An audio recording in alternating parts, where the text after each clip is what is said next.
समसामयिक घटना चक्र है, पॉइंटर्स है, पूर्वावलोकन सार है, ये सामान्य भूगोल है, भारत का भूगोल। आज इसको देखेंगे हम। तो भारत के भूगोल में क्या है, क्षेत्रफल। भारत के बारे में सही कथन क्या है कि स्थल मंडल के कुल क्षेत्रफल का 2.4% भाग अधिकृत किए हुए है। 82 डिग्री 3 इंच पूर्वी 82-30 पूर्वी देशांतर का उपयोग भारतीय मानक समय के निर्धारण को करने के लिए किया जाता है। भारतवर्ष क्षेत्रफल में विश्व का 7वां सबसे बड़ा देश है। भारत का क्षेत्रफल संसार के क्षेत्रफल का 2.4% है, परंतु इसकी जनसंख्या 17.5% है। जनगणना 2011 के अनुसार भारतवर्ष में गांवों की संख्या है लगभग 6,40,930। 2011 की जनगणना के अनुसार गांवों की संख्या है, ठीक है ना। भारत एवं कर्क रेखा को देखते हैं तो कर्क रेखा इन राज्यों से होकर गुजरती है। गुजरात, राजस्थान, मध्य प्रदेश, झारखंड, छत्तीसगढ़, पश्चिम बंगाल, त्रिपुरा, मिजोरम, 8 राज्यों से कर्क रेखा जो है भारत में गुजरती है। 8 राज्यों से अगरतला, गांधीनगर, जबलपुर, उज्जैन में से कर्क रेखा के निकटतम दूरी पर स्थित है गांधीनगर। दिल्ली, कोलकाता, जोधपुर, नागपुर शहर में से कर्क रेखा निकट है कोलकाता से। भारत को 2 बराबर भागों में विभाजित करने वाला अक्षांश है 23.5 डिग्री 23.30 उत्तरी अक्षांश कर्क रेखा। झारखंड, मणिपुर, मिजोरम, त्रिपुरा राज्यों में से कर्क रेखा के उत्तर में स्थित भारतीय राज्य है मणिपुर। हैदराबाद, चेन्नई, भोपाल, दिल्ली शहरों में से जून माह में दिन की अवधि दिल्ली में है, अवधि अधिकतम होती है दिल्ली में। अक्षांशीय विस्तार अगर हम देखें तो भारत विस्तृत है 84.84 उत्तर से 37.6 उत्तरी अक्षांश और 68.7 पूर्व से 97.25 पूर्वी देशांतर के मध्य। भारत के लगभग बीचों बीच से होकर गुजरती है कर्क रेखा। सिक्किम से गुजरने वाला अक्षांश रेखा गुजरती है राजस्थान से। जिस जिले में 70 डिग्री पूर्वी देशांतर रेखा गुजरती है वह है जैसलमेर। मानक समय देखो, जब भारत मानक समय के यमयोत्तर पर अर्धरात्रि है तथा एक स्थान पर सुबह 6 बजता है तथा उस स्थान की अवधि उस यमयोत्तर पर है वह 172 डिग्री 30 इंच पूर्वी। गुजरात के सबसे पश्चिमी गांव अरुणाचल प्रदेश के सबसे पूर्वी छोर पर स्थित वलांग के समय में कितने घंटों का अंतर है, तो 2 घंटों का। देखो औरंगाबाद है, कौन सा कथन सत्य है, तो औरंगाबाद का अक्षांश बड़ोदरा और पुणे के अक्षांशों के बीच में है।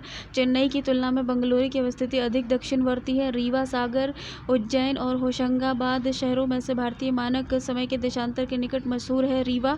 भारतीय मानक समय के अनुसार पूर्वाह्न के 10 बजे हैं तो 92 डिग्री पूर्वी देशांतर पर शिलोंग का स्थानीय समय होगा 10:38 पूर्वाह्न। यदि भारतीय मानक समय यमयोत्तर पर मध्याह्न है तो 120 डिग्री पूर्वी देशांतर पर स्थानीय समय होगा 14:30। आंध्र प्रदेश, छत्तीसगढ़, महाराष्ट्र, उत्तर प्रदेश राज्यों में से भारतीय मानक समय की यमयोत्तर नहीं गुजरती है। महाराष्ट्र से भारतीय मानक समय की देशांतर रेखा 82 डिग्री 30 डिग्री गुजराती इलाहाबाद से है। भारत की प्रमाणिक मध्याह्न रेखा 82-30 पूर्वी देशांतर है। भारतीय मानक समय एवं ग्रीनविच मध्याह्न समय के बीच अंतर पाया जाता है 5.5 घंटे का। यदि अरुणाचल प्रदेश में तिरप में सूर्योदय 5 बजे होता है तो गुजरात में कांडला में सूर्योदय होगा 7 बजे। म्यांमार से उभयनिष्ठ सीमा नहीं है। असम की पाकिस्तान से सीमा बनाने वाले भारतीय राज्य हैं पंजाब, जम्मू कश्मीर, राजस्थान, गुजरात। नेपाल के पड़ोसी भारतीय राज्य हैं उत्तराखंड, उत्तर प्रदेश, बिहार, पश्चिम बंगाल और सिक्किम। भारत के साथ सबसे लंबी स्थलीय सीमा बांग्लादेश की है, ठीक है ना। असम, नागालैंड, मेघालय और मिजोरम राज्यों में से बांग्लादेश से अपनी सीमा नहीं बनाने वाले भारतीय राज्य हैं नागालैंड। भारत तथा पाकिस्तान के बीच सीमा निर्धारित की गई है रेड क्लिफ रेखा के द्वारा। डूरंड लाइन भारत की सीमा निर्धारित करती है अफगानिस्तान में। भारत और पाकिस्तान के मध्य सीमा रेखा प्रवर्ती सीमा का है। भारत और चीन के उत्तर पूर्वी सीमा का सीमांकन करने वाली रेखा मैकमोहन रेखा है। भारत श्रीलंका से अलग होता है पाक जलडमरू मध्य के द्वारा। नेपाल, भूटान, चीन की सीमाओं से मिलने वाला भारतीय राज्य है सिक्किम। 3 तरफ से अंतर्राष्ट्रीय सीमाओं से घिरा भारतीय राज्य है त्रिपुरा। 3 तरफ से अंतर्राष्ट्रीय सीमाओं से घिरा भारतीय राज्य है त्रिपुरा। दूरस्थ बिंदु देखो, भारत का दूरस्थ दक्षिणतम बिंदु southern most point Indira point पर है। भारत का दक्षिणतम बिंदु स्थित है बड़ा निकोबार, ग्रेट निकोबार में। भारत के राज्यों में सबसे पूर्वी और सबसे पश्चिम राज्य को इंगित करता है अरुणाचल प्रदेश और गुजरात। भारत का सुदूर पश्चिम बिंदु है 68.7 पूर्व और गौरमोता गुजरात में है। भारत का सुदूर पश्चिमी बिंदु जो है वो 68.7 पूर्व गैर गोरमाता गुजरात में है। ठीक है ना। सीमावर्ती देश में देखो जैसे कि असम भूटान बांग्लादेश की सीमाओं से लगा हुआ है। आसाम जो है वो भूटान और बांग्लादेश की सीमाओं से लगा हुआ है। पश्चिम बंगाल जो है वो भूटान नेपाल की सीमाओं से लगा हुआ है। मिजोरम जो है वो बांग्लादेश और म्यांमार की सीमाओं से लगा हुआ है। क्या हुआ? न्यू देखो मेघालय, त्रिपुरा, मणिपुर, मिजोरम राज्यों में से वह राज्य जिसकी सीमा बांग्लादेश से नहीं मिलती है वो है मणिपुर। बांग्लादेश की सीमा से लगे भारत के राज्य है मेघालय, असम, पश्चिम बंगाल, त्रिपुरा, मिजोरम, सिक्किम, मेघालय, अरुणाचल प्रदेश। पश्चिम बंगाल राज्यों में से भूटान के साथ सीमा नहीं मिलती है। मेघालय की वह भारतीय राज्य जिसकी अधिकतम सीमा म्यांमार से स्पर्श करती है अरुणाचल प्रदेश। देखो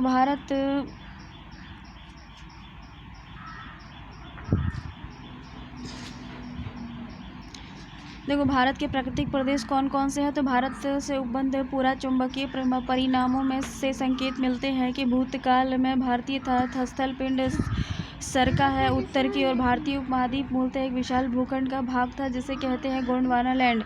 भारत विभाजित है 4 प्राकृतिक प्रदेशों में। उत्तराखंड में पाताल तोड़ कुएं पाए जाते हैं। तराई क्षेत्र में यदि हिमालय पर्वत श्रेणियां नहीं होती तो भारत पर सर्वाधिक संभाव्य भौगोलिक प्रभाव देश के अधिकांश भाग में साइबेरिया से आने वाली शीत लहरों का अनुभव होता।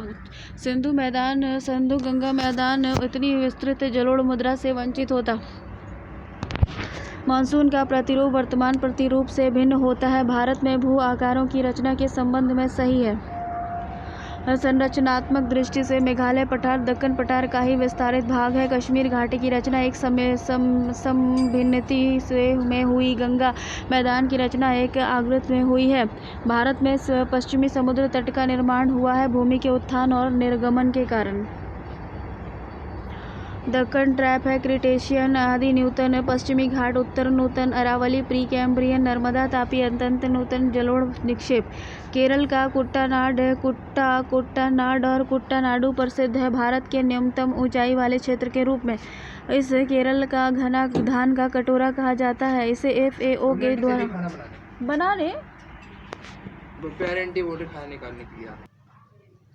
देखो दक्कन ट्रैप जो है ये क्रिटेशियन आदि नूतन से है। पश्चिमी घाट उत्तर नूतन से है। अरावली प्री कैम्ब्रियन है। नर्मदा तापी अत्यंत नूतन है। जलोढ़ निक्षेप केरल का कुट्टानाड प्रसिद्ध है भारत के निम्नतम ऊंचाई वाले क्षेत्र के रूप में। इसे केरल का धन का कटोरा कहा जाता है। FAO द्वारा इसे वैश्विक महत्वपूर्ण कृषि विरासत प्रणाली घोषित किया गया था।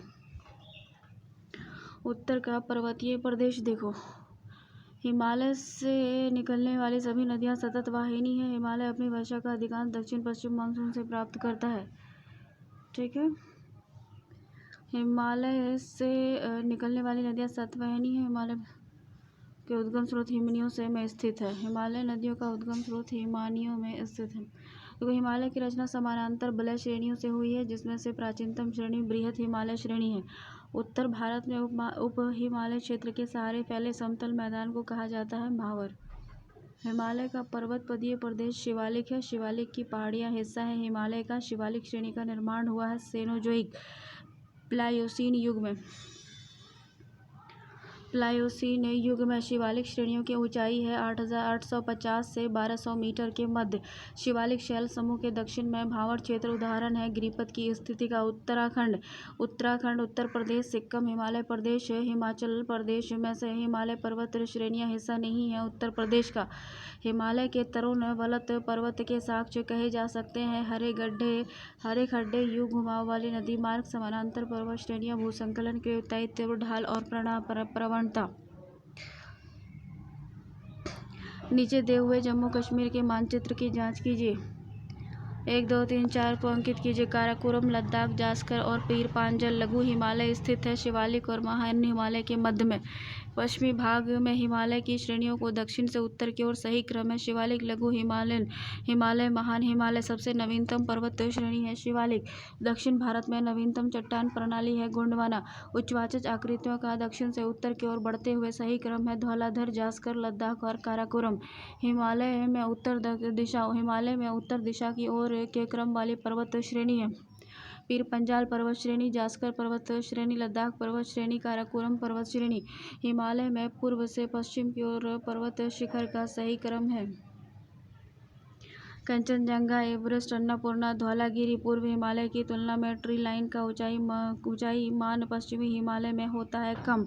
हिमालय की पहाड़ी श्रृंखला में ऊंचाई के साथ साथ इन कारणों से वनस्पति में परिवर्तन आता है। तापमान में गिरावट, वर्षा में बदलाव और मिट्टी का अनुपजाऊ होना। उत्पत्ति की दृष्टि से सबसे नवीनतम पर्वत श्रेणी है पटकाई श्रेणी हिमालय। नागालैंड, त्रिपुरा, मणिपुर, मिजोरम राज्यों में से पटकाई पहाड़ियों से संलग्न नहीं है। त्रिपुरा पीर पंजाल श्रेणी पाई जाती है जम्मू और कश्मीर में। कश्मीर घाटी स्थित है बृहत हिमालय और पीर पंजाल श्रेणी के मध्य में अक्साई चीन का भाग जो है वो लद्दाख का पठार है। पश्चिमी हिमालय संसाधन प्रदेश के प्रमुख संसाधन है वन। ग्रेट हिमालयन की ऊंचाई 8,850 मीटर से ASL 8,848 मीटर। हिमाचल पर्यायवाची है मध्य हिमालय का। दक्षिण भारत की मध्य भारत की पर्वतीय श्रेणियां एवं पहाड़ी। भारत में सबसे प्राचीन पर्वत श्रृंखला अरावली की है। राजस्थान, हिमाचल प्रदेश, उड़ीसा, आंध्र प्रदेश राज्यों में से अरावली श्रेणी स्थित है। राजस्थान में अरावली श्रेणी की अनुमानित आयु 570 मिलियन वर्ष है। रेजिडुअल पर्वत का उदाहरण है अरावली। दक्षिण भारत की सबसे ऊंची चोटी है अन्नामुडई। प्रायद्वीप भारतीय प्रायद्वीप की सबसे ऊंची चोटी है अन्नामुडई। नर्मदा तापी नदियों के मध्य स्थित है सतपुड़ा श्रेणी। उत्तर से शुरू कर दक्षिण की ओर पहाड़ियों का सही क्रम है नल्लामलाई पहाड़ियाँ, जवादी पहाड़ियाँ, नीलगिरी पहाड़ियाँ, अन्नामलाई पहाड़ियाँ। पूर्वी घाट और पश्चिमी घाट मिलते हैं नीलगिरी पहाड़ियों में। कर्नाटक, केरल, तमिलनाडु राज्यों के मिलन स्थल पर स्थित है नीलगिरी की पहाड़ी। नीलगिरी पर्वतमाला स्थित है केरल, कर्नाटक एवं तमिलनाडु राज्यों में। भारतीय समुद्र शास्त्रियों ने अरब सागर के तल में मुंबई से पश्चिम दक्षिण पश्चिम में लगभग 455 किलोमीटर दूर एक नए 1505 मीटर ऊंचे पर्वत को खोजा है। इस पर्वत का नाम रखा गया है रमन सागर पर्वत। अरावली, सतपुड़ा, अजंता, सह्याद्री पर्वत श्रेणी में से वह जो केवल एक ही राज्य में विस्तृत है वो है अजंता पर्वत श्रेणी। महाराष्ट्र, कर्नाटक, गोवा में पश्चिमी घाट कहलाते हैं सह्याद्री। महाराष्ट्र, कर्नाटक और गोवा में जो वेस्टर्न घाट को क्या कहते हैं हम लोग सह्याद्री। पहाड़ियों का दक्षिण से उत्तर की ओर बढ़ते हुए सही अनुक्रम क्या है? सतमाला पहाड़ियाँ, पीर पंजाल श्रेणी, नागा पहाड़ियाँ, कैमूर पहाड़ियाँ। कार्डेमम पहाड़ी जिन राज्यों की सीमाओं पर स्थित है वह है केरल एवं तमिलनाडु। शेवराय पहाड़ियाँ अवस्थित है तमिलनाडु में। बालाघाट श्रेणी, हरिश्चंद्र श्रेणी, मांडव पहाड़ियाँ और सतमाला पहाड़ियाँ में से महाराष्ट्र में स्थित नहीं है मांडव पहाड़ियाँ। महादेव पहाड़ियाँ मध्य भारत में है। मेकिर पहाड़ियाँ पूर्वोत्तर भारत में है। महादेव पहाड़ियाँ भाग है सतपुड़ा पर्वत श्रेणी का।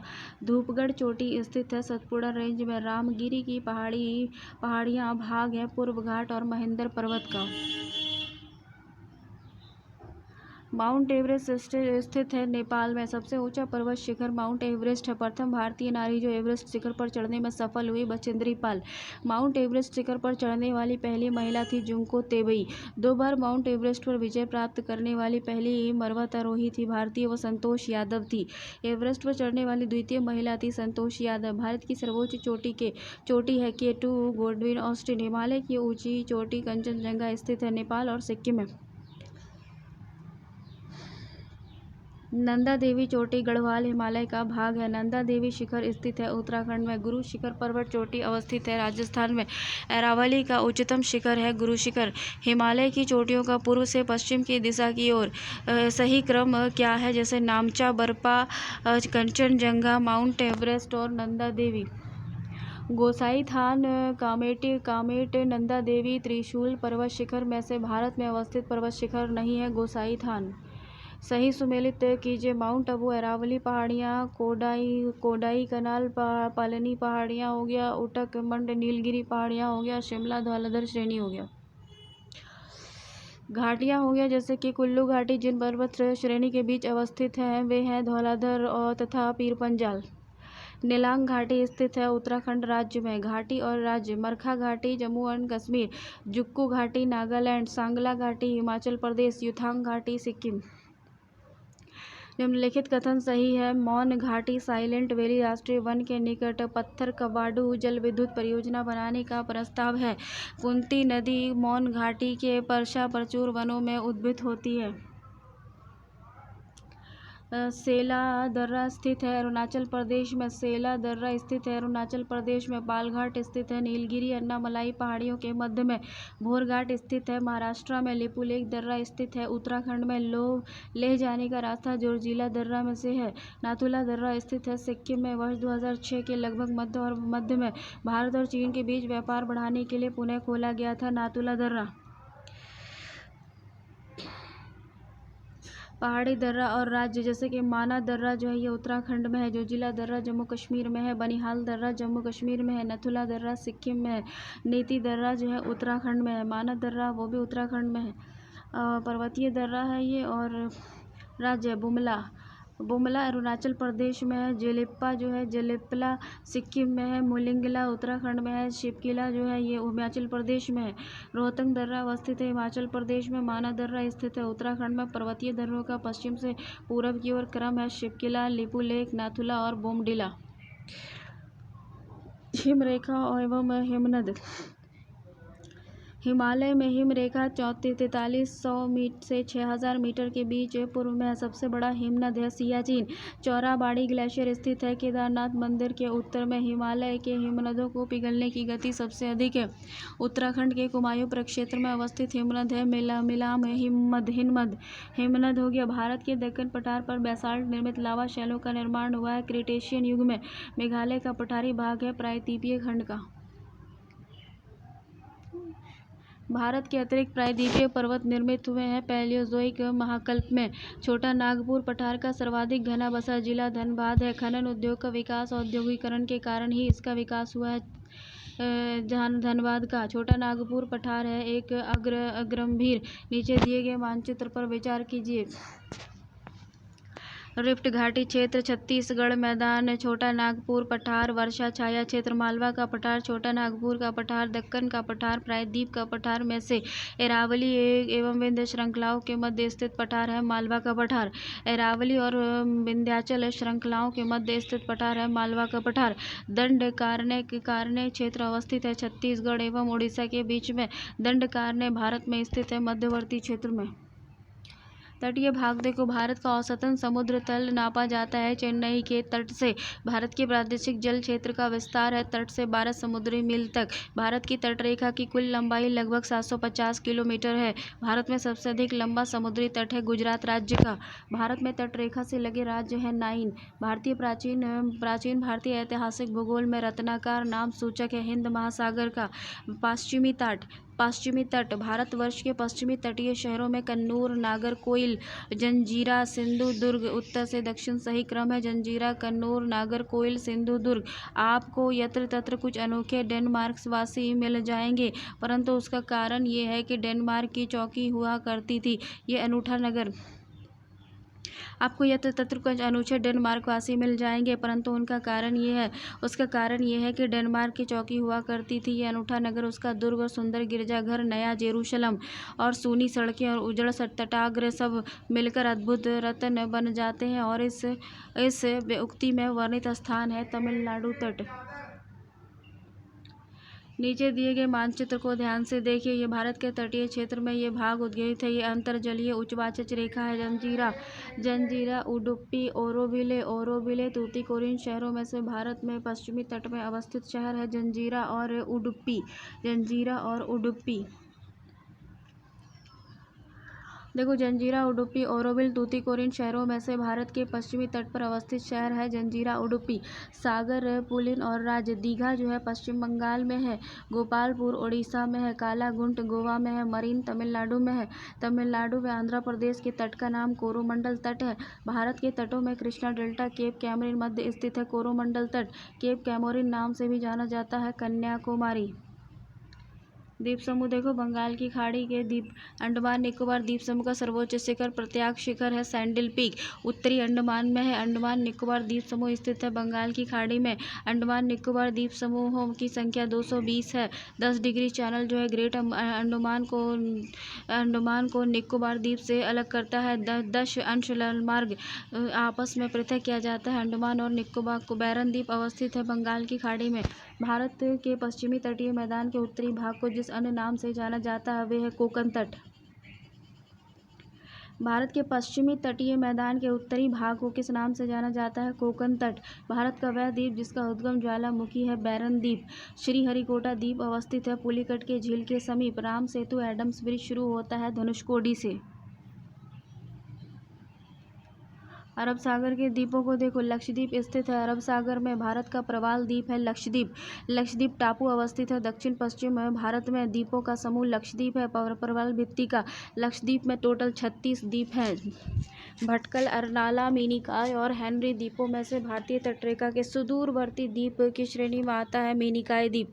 भारत और श्रीलंका, भारत का बड़ा नगर है मुंबई। भारत और श्रीलंका के मध्य स्थित द्वीप जो है वो रामेश्वरम है। एक द्वीप पर निर्मित भारत का बड़ा नगर मुंबई है। भारत का सर्वाधिक आबादी वाला द्वीप है सालसेत, ठीक है ना। बेयंत शयोधर, कच्छ की खाड़ी, पीरम हो गया, खंबात की खाड़ी, द्वारका हो गया, अरब सागर तट, दीव हो गया, काठियावाड़ तट, कोरी क्रीक निवेशिका स्थित है कच्छ के रण में। सर क्रीक विवाद है भारत पाकिस्तान देशों के मध्य। भारत के केंद्र शासित प्रदेश और राज्य, लातूर जिला महाराष्ट्र में। विदर्भ एक प्रादेशिक नाम है भारत में और ये अंग है महाराष्ट्र का। पाट पंचाल पैट रीजन अवस्थित है झारखंड में। झुमरी तलैया स्थित है झारखंड में। झुमरी तलैया जो है रेडियो पर गीतों की फरमाइश के लिए प्रसिद्ध स्थित है झारखंड में। भारत का कोहिनूर कहा जाता है आंध्र प्रदेश को। भारत का कोहिनूर कहा जाता है आंध्र प्रदेश को। मणिपुर का अधिकांश धरातल पर्वतीय है। मणिपुर में कुछ लोग लटकी हुई गाद से बंधे अतृप्त वीड्स और सड़ती वनस्पति के तैरते हुए द्वीपों पर बने हुए मकानों में रहते हैं। उन द्वीपों को कहते हैं फुमडी। फ्लोटिंग आइलैंड है ये मणिपुर में, लोकटक झील। मणिपुर में कुछ लोग लटकी हुई गाद से बंधे आपतृण वीड्स और सड़ती वनस्पति के तैरते हुए द्वीपों पर बने हुए मकानों में रहते हैं। द्वीपों को कहते हैं फुमडी। भारत में सिलिकॉन स्टेट के नाम से जाना जाता है कर्नाटका। भारत में सिलिकॉन वैली स्थित है बेंगलुरु में। औरंगाबाद महाराष्ट्र, पालनपुर गुजरात, हुबली कर्नाटका, गुंटूर आंध्र प्रदेश। देखो, छत्तीसगढ़ मैदान, झारखंड छोटा नागपुर का पठार, महाराष्ट्र वृष्टि छाया प्रदेश, कर्नाटका मालनाड, अम्बाला, खुर्जा, करनाल और रोहतक में से राष्ट्रीय राजधानी प्रदेश अवस्थित है खुर्जा, करनाल और रोहतक में। दिल्ली के अतिरिक्त राष्ट्रीय राजधानी क्षेत्र में सम्मिलित है हरियाणा, उत्तर प्रदेश, राजस्थान के भाग। मध्य प्रदेश की सीमा लगी है 5 राज्यों गुजरात, राजस्थान, उत्तर प्रदेश, छत्तीसगढ़ और महाराष्ट्र से। क्षेत्रफल के क्रम में भारत के 4 बड़े राज्य हैं राजस्थान, मध्य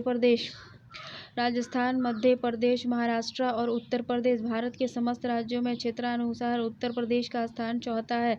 भारत के राज्य हिमाचल प्रदेश, उत्तराखंड, छत्तीसगढ़, झारखंड और उन क्षेत्रों के अवरोही क्रम में सही क्रम क्या है?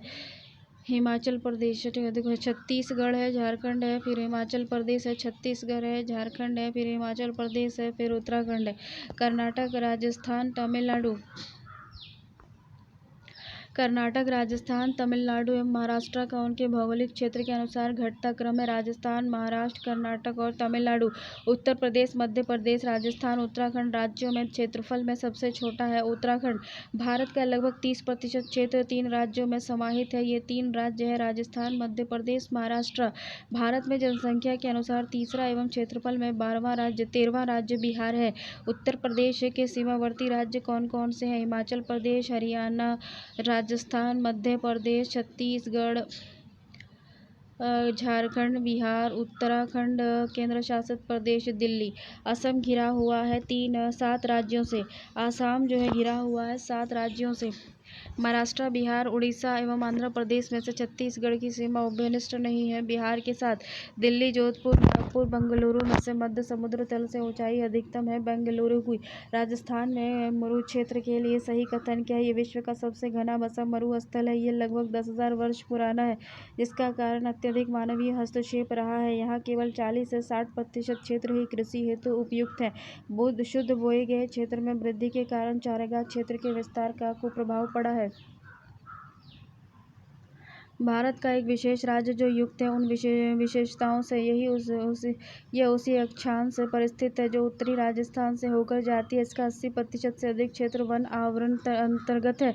12% से अधिक वन आच्छादित क्षेत्र इस राज्य के रक्षित क्षेत्र के नेटवर्क के रूप में है। अरुणाचल प्रदेश उत्तर पूर्वी राज्यों की 7 बहनों का भाग नहीं है। पश्चिम बंगाल उत्तरी पूर्वी राज्यों की 7 बहनों का भाग नहीं है। पश्चिम बंगाल वर्ष 1953 में जब आंध्र राज्य एक अलग राज्य बना था तब उसकी राजधानी थी करनूल। सबसे अधिक किले हैं उत्तर प्रदेश में। सबसे अधिक जिले हैं उत्तर प्रदेश में। सोनभद्रा जिले को स्पर्श करती है 4 राज्य बिहार, झारखंड, मध्य प्रदेश, छत्तीसगढ़ की सीमाएं। दक्षिण 4 दक्षिणी राज्य आंध्र प्रदेश, कर्नाटक, केरल, तमिलनाडु में से सबसे अधिक भारतीय राज्यों के साथ सीमावर्ती आंध्र प्रदेश और कर्नाटक में से प्रत्येक तेलंगाना राज्य की सीमा बनाता है। आंध्र प्रदेश, कर्नाटक, महाराष्ट्र और छत्तीसगढ़। मणिपुर की राजधानी इम्फाल है। गुजरात की राजधानी गांधीनगर है। राजस्थान की राजधानी जयपुर है। अरुणाचल प्रदेश की राजधानी ईटानगर है। भारत के 29वें राज्य तेलंगाना की राजधानी है हैदराबाद। मिजोरम की राजधानी है आइजोल। चंडीगढ़, भुवनेश्वर, बेंगलुरु और गांधीनगर में से सुनियोजित राजधानी नगर नहीं है बेंगलुरु। असम, दिसपुर, नागालैंड, कोहिमा, मेघालय, शिलोंग। केंद्र शासित प्रदेश भारत में अभी प्रेजेंट में 8 हैं। भारत में केंद्र शासित राज्यों की संख्या 8 है। भारत का सबसे बड़ा संघ राज्य है दिल्ली। भारत का सबसे छोटा केंद्र शासित क्षेत्र है लक्षद्वीप। पुडुचेरी का क्षेत्र विभाजित पाया जाता है। तमिलनाडु, केरल और आंध्र प्रदेश राज्यों में त्रिपुरा, दमन, दीव, लक्षद्वीप, पुडुचेरी में से केंद्रित नहीं है। त्रिपुरा, दमन और दीव के बारे में सत्य क्या है?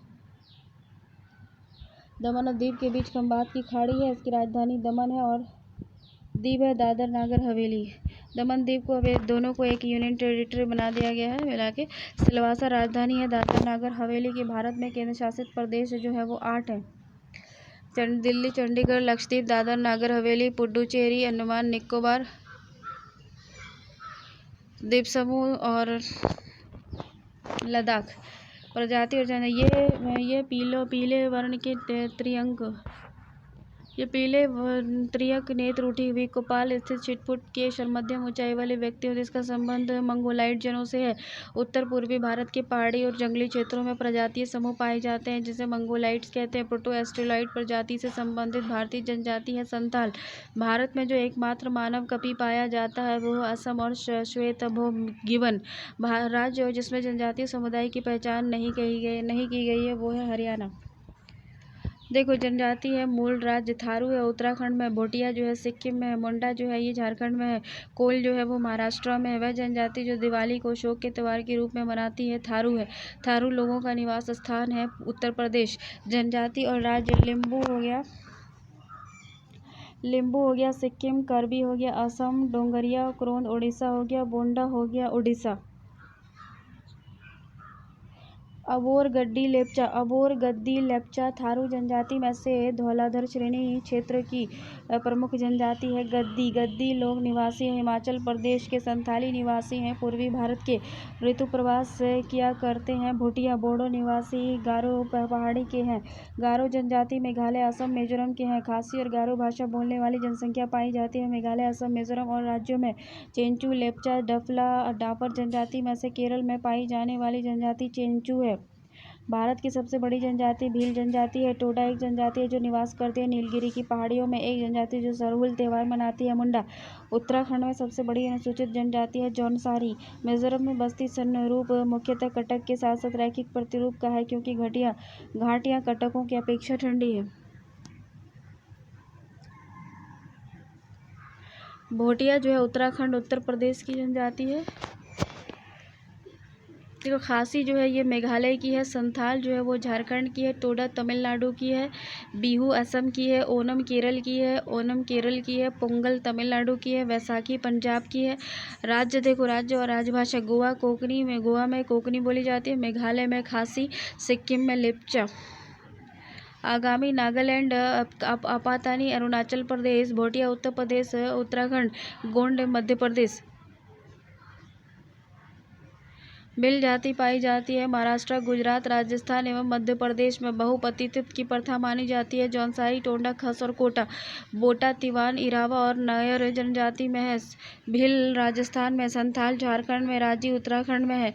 जनजाति क्षेत्र हो गया बिरहोर झारखंड हो गया, भोटिया सिक्किम हो गया, टोडा तमिलनाडु हो गया, सेंटिनेलीज हो गया अंडमान निकोबार द्वीप समूह, उसके बाद टोडा तमिलनाडु हो गया, लेप्चा सिक्किम हो गया, बिरहोर हो गया झारखंड, गारो हो गया मेघालय। सहरिया जनजाति के लोग जो हाल में चर्चा में थे, निवासी थे राजस्थान के। देखो जौनसारी उत्तराखंड में, भील मध्य प्रदेश में। भारत में जनजातियों के निर्धारण का आधार क्या है? सांस्कृतिक विशेषीकरण और विभिन्न आवास, जैसे कि पहाड़ी कोरबा हो गया, जमशेदपुर बेंगा हो गया, मंडला मारिया हो गया, पातालकोट छिंदवाड़ा, सहरिया हो गया ग्वालियर, मोपला हो गया केरल में, मोरिया हो गया छत्तीसगढ़ में, टोंडा हो गया तमिलनाडु में, मुंडा हो गया झारखंड में। भारत के चंगमा समुदाय के संदर्भ में सही कथन क्या है? ये अच्छे किस्म का ऊन देने वाले पश्मीना बकरे और बकरियों को पालते हैं। इन अनुसूचित जनजाति की श्रेणी में ST की श्रेणी में रखा गया है। निवास स्थानों के युग में सही सुमेलित क्या है? बुक्सा हो गया, पौड़ी, गढ़वाल हो गया, कोल हो गया, जबलपुर, मुंडा हो गया, छोटा नागपुर, कोरबा हो गया छत्तीसगढ़, असम गिरी, असम हो गया, मीरी नागालैंड हो गया, कोनियक अरुणाचल प्रदेश, अपतानी हो गया राजस्थान, लंबाडा हो गया। कुजुल्लू जनजाति निवास करती है दक्षिण अफ्रीका में। छिंदवाड़ा, भरिया, मांडला, गोंड, झाबुआ, भील, शिवपुरी, सहरिया। लोहासुर को अपना देवता मानती है अगरिया जनजाति। शेमपेन जनजाति पाई जाती है निकोबार द्वीप समूह में। केंद्र शासित प्रदेशों में से ओंज जनजाति के लोग रहते हैं अंडमान निकोबार द्वीप समूह में। जारवा जनजाति के लोग जो हाल में चर्चा में रहे, निवासी थे अंडमान निकोबार के। भारत में सर्वाधिक आद्य जनजाति है जारवा, सर्वाधिक आद्य जनजाति है जारवा आद्य। मंगनियार के नाम से जाना जाने वाले लोगों का समुदाय पश्चिमोत्तर भारत में अपने संगीत परंपरा के लिए विख्यात है। झूमिंग कहते हैं खासी जनजाति के लोगों को, झूमिंग खासी जनजाति के लोगों को कहते हैं झूमिंग। भारतीय उपमहाद्वीप में बोली जाने वाली भाषाओं में बोलने वाली सर्वाधिक संख्या में हिंदी है, उसके बाद बांग्ला का नंबर है। आस्ट्रिक प्रोटो एस्ट्रिलॉइड आस्ट्रिक समूह की भाषा है खासी। भारत का सबसे बड़ा भाषाई समूह इंडो आर्यन से। ब्रज भाषा अवधी, भोजपुरी और मैथिली। अपवाद तंत्र को देखो, गंगा नदी उदाहरण है पूर्ववर्ती अपवाह का। बांग्लादेश में गंगा नदी को पुकारा जाता है पद्मा के नाम से। सुंदरबन डेल्टा का निर्माण करने वाली नदी है गंगा और ब्रह्मपुत्रा। गंगा बहुत ही प्रदूषित नदी है। गंगा की जलोढ़ मृदा की गहराई भूमि की सतह से नीचे लगभग 600 मीटर तक होती है। सत्य कथन क्या है? देव प्रयाग अलकनंदा और भागीरथी नदी के संगम पर स्थित है। देव प्रयाग जो है ये भागीरथी और अलकनंदा के संगम पर स्थित है। रुद्र प्रयाग अलकनंदा और मंदाकिनी के संगम पर स्थित है और अलकनंदा नदी बद्रीनाथ से बहती है। रुद्र प्रयाग जो है अलकनंदा मंदाकिनी के तट पर है। रुद्र प्रयाग और देव प्रयाग जो है अलकनंदा भागीरथी के संगम पर है। कर्ण प्रयाग जो है वो अलकनंदा और पिंडर के हैं संगम पर। और नंद प्रयाग जो है ये अलकनंदा और मंदाकिनी है। रुद्र प्रयाग अलकनंदा और मंदाकिनी है। अलकनंदा और भागीरथी का संगम होता है देव प्रयाग में। देखो मंदाकिनी नदी जल प्रवाह अथवा मुख्य नदी संबंधित है अलकनंदा से। केदारनाथ से रुद्रप्रयाग के मध्य बहती है मंदाकिनी नदी। वह नदी का तट जिस पर बद्रीनाथ का प्रसिद्ध मंदिर स्थित है अलकनंदा। भारत की सबसे बड़ी वह बहने वाली नदी है गंगा। भागीरथी नदी निकलती है गोमुख से। गंगा नदी की एकमात्र सहायक नदी जिसका उद्गम मैदान है गोमती। दिल्ली और आगरा के मध्य वर्ष के अधिकांश समय में यमुना नदी मृत हो जाती है। दिल्ली और आगरा के मध्य में वर्ष के अधिकांश समय में यमुना नदी जो है वो मृत हो जाती है, मर जाती है, सूख जाती है। बेतवा, चंबल, केन और रामगंगा नदियों में से यमुना की सहायक नदी है, राम नहीं है। यमुना की सहायक नदी नहीं है रामगंगा, यानी कि बेतवा चंबल केन जो है ये यमुना की सहायक नदी है। यमुना नदी का उद्गम स्थान जो है बंदरपुछ चोटी है। बेतवा नदी मिलती है यमुना से। गंगा की वह सहायक नदी जो उत्तर वाहिनी है सोन। गंगा नदी में बाएं से नहीं मिलती है सोन नदी। यमुना और सोन के मध्य जल द्विभाजक का कार्य करने वाली श्रेणी है कैमूर श्रेणी। ब्रह्मपुत्रा नदी तिब्बत में उत्पत्ति पाने वाली ब्रह्मपुत्रा, इरावदी और मेकांग नदी अपने ऊपरी पाटों में संकीर्ण और समानांतर पर्वत श्रेणियों से होकर प्रवाहित होती है। इन नदियों में ब्रह्मपुत्र भारत में प्रविष्ट होने से ठीक पहले अपने प्रवाह में एक यू टर्न लेती है और ये यू टर्न बनती है। भूवैज्ञानिकीय तरुण हिमालय के अक्षांशीय नमन के कारण भारत में यरलुंग जंगबो नदी से को जाना जाता है। ब्रह्मपुत्रा नाम से तिब्बत में मानसरोवर झील के पास नदी का स्रोत है। वह ब्रह्मपुत्रा, सतलज और सिंधु। अरुणाचल प्रदेश से होकर बहने वाली नदियां हैं लोहित और सुबनसिरी। मानस नदी सहायक नदी है ब्रह्मपुत्रा की। ब्रह्मपुत्र नदी तिब्बत में जानी जाती है सांगपो नाम से। ब्रह्मपुत्रा नदी का बहाव क्षेत्र है तिब्बत, बांग्लादेश और भारत। ब्रह्मपुत्रा की सहायक नदी और नदियां हैं दिबांग, कमेंग और लोहित। वह नदियां जिनका स्रोत बिंदु लगभग एक ही है, ब्रह्मपुत्रा और सिंधु। दक्षिण भारत की नदियां क्या है कथन। पश्चिमी घाट की नदियां डेल्टा का निर्माण नहीं करती हैं। वे छोटे मार्ग से तीव्र गति से कड़ी और कठोर चट्टानों के ऊपर से प्रवाहित होती हैं।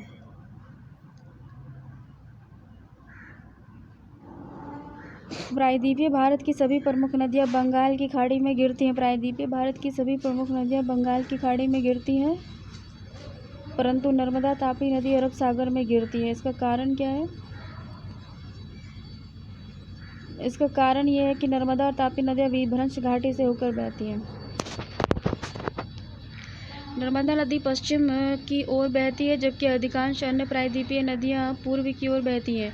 नर्मदा जो है वो अमरकंटक से निकलती ज़रूर है, लेकिन बहती है पश्चिम दिशा में। ये एक रेखीय विभ्रंश रिफ्ट घाटी में विस्तृत है। नर्मदा नदी घाटी जिन पर्वत श्रृंखलाओं के बीच स्थित है वह विंध्याचल और सतपुड़ा। नर्मदा नदी किसके बीच में है? तो विंध्याचल में है और सतपुड़ा इस दोनों के बीच में है। नर्मदा अपने मुहाने पर डेल्टा का निर्माण करती हैं, ये गलत है। ये एक भ्रंश घाटी से बहती है, ये सही है। भारत की पश्चिम की ओर बहने वाली नदी जो डेल्टा का निर्माण नहीं करती है नर्मदा, तापी और पेरियार है। पेरियार केरल में है, नर्मदा, तापी और पेरियार है। कृष्णा, गोदावरी, तापी और कावेरी नदियों में से वह नदी जो भ्रंश घाटी से होकर प्रवाहित होती है उसको तापी कहते हैं। राजनांदगांव रायपुर, बस्तर, कोरबा जनपद में से नर्मदा बेसिन का भाग है। राजनांदगांव अमरकंटक से उद्गम होता है नर्मदा नदी का। नर्मदा नदी घाटी उदाहरण है अंश घाटी का। रिफ्ट घाटी और भ्रंश द्रोणी से होकर बहने वाली नदी है नर्मदा। पश्चिमी वाहिनी नदी में दो पर्वत श्रेणियों के बीच रहने वाली नदी है नर्मदा। तबा सहायक नदी है नर्मदा की। गोदावरी, तप्ती, कृष्णा महानदी में से अरब सागर में गिरने वाली नदी है तापी। वह नदी जो 3 बार 2 धाराओं में विभक्त हो जाती है और कुछ मील में जाकर पुनः मिल जाती है।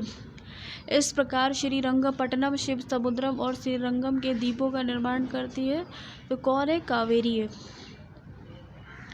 कावेरी नदी का उद्गम है बराहगिरी की पहाड़ी से। कावेरी नदी जिन राज्यों से होकर गुजरती है वो है कर्नाटका, केरल, तमिलनाडु। कर्नाटका से निकलती हुई तमिलनाडु जाती है, फिर केरल चली जाती है। दक्षिण की गंगा कहा जाता है कावेरी को। कृष्णा नदी जल विवाद आंध्र प्रदेश, कर्नाटका और महाराष्ट्र के बीच में है। वह नदी जिनको तोड़ने का कार्य किया गया है वो गोदावरी और कृष्णा है।